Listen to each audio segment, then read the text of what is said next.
Oh, that would help.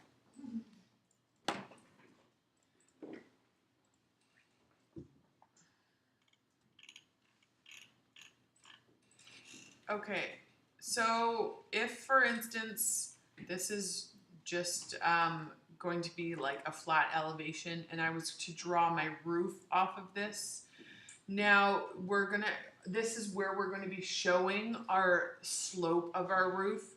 So I'm just gonna draw a line and draw a line. And I'm going to, as a designer, I'm going to dictate what that slope is. So for this scenario here, I'm just going to draw this as a shed roof. So it's going to slope up in this direction. Now, what I'm going to do is I'm just going to draw a line. And I need to actually put this at a specific pitch. So when we're using Vectorworks, it's great because we can constrain it to 30 degrees. We can constrain it to 45. 45 is going to be our 12 and 12 slope, right? So for every 12 inches of run, there's 12 inches of rise. So if I was to do a shallower slope, say a 3 and 12 or a 4 and 12 or 5 and 12, so 5 and 12 is going to be 5 inches of rise for every 12 inches of run. I don't have to calculate what those angles are, but they are not nice, clean, actual 30 degrees or 45 is, but what we can do though is I can draw a line, and if I go and on my object info palette, I'm actually going to use this one because it's in the right location. I want to make sure that this point of my line is pinned. I can see this angle is 19.24 degrees. If I go into my Cartesian, here's my change in X and my change in Y. But I can go into my polar, I can go into this angle where there is a degrees unit and type in slope, and Vectorworks recognizes that. So I can go 5:12 and hit enter, and that is a slope of 5 and 12, and it's 22.62 degrees. So this, I actually want a lower slope roof, so I'm going to make this a 3:12, and there's my 3 and 12 slope. That's going to dictate our slope of our roof. Now, when we're drawing this in elevation, we have to understand what that roof is going to be constructed out of.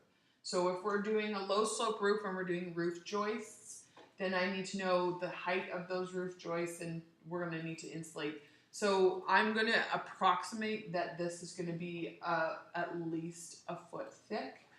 So I'm going to go in and use my double line polygon. I'm going to set this thickness to 12 inches. Make sure I'm creating polygons and hit OK.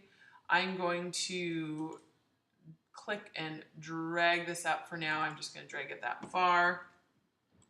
If I want a 2-foot overhang, I'm just going to use a line along my building outline, and I'm going to use my move command and move it to the left -2 feet and hit OK. I'm then going to double click on my double line polygon, which brings me into my polygon reshape tool, and I can just grab this midpoint, hold shift as I do so it keeps that angle, because I don't want it to constrain on another angle, and it says perpendicular. I'm going to take it too far because I don't want to have to do any math, and then I'll just use the clip tool and clip it from that overhang. Now the thing is, you can see that this actually brings the roof down on that side. So now if I was drawing from this elevation on this side, then I would snap off my side elevations to get the height of where that overhang is visible on my other elevation. Does that make sense? So we want to use these, and now what I can do too, in this case, I can see, and I'm going to move this over +2 feet. I'm going to select this, clip. I'm going to see now the height On top of my wall system is going to be, is actually, so now that other side is going to be my wall height plus this 8 foot 7 point. And if we do have our elevations all in one line, if we choose to do it that way, we can easily snap off and just draw those lines across. Or if we have it in our rotated plan view, we can go in and take those snapping lines and then we can rotate those lines to our rotated plan views. So we want to use these elevations to make these calculations instead of having to actually calculate them in our heads or do the math, right? We'll just graphically represent what is going on, and by doing that, we can then take those measurements from these drawings. Does that make sense?